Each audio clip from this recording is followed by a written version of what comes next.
Nandgaon Peth police ठाण्याच्या हद्दीत एका कर्जबाधित शेतकऱ्यानं आपल्या शेतात गळफास घेऊन आत्महत्या केल्याची दुःखद घटना सकाळी उघडकीस आली। नरेंद्र उर्फ बापूराव सदावर्ते, वय वर्ष 45 असं आत्महत्या केलेल्या शेतकऱ्याचं नाव आहे। सदावर्ते हे फूल शेती करणारे प्रगतिशील शेतकरी होते।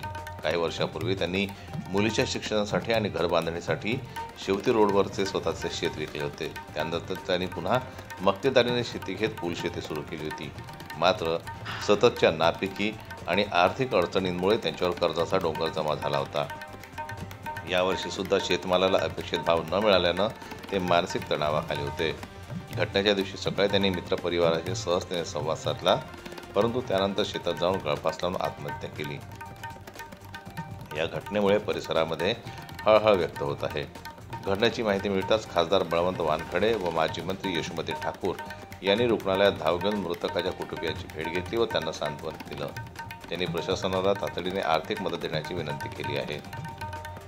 जिल्ह्यातील शेतकऱ्यांवर सध्या कर्जाचा मोठा ताण आहे।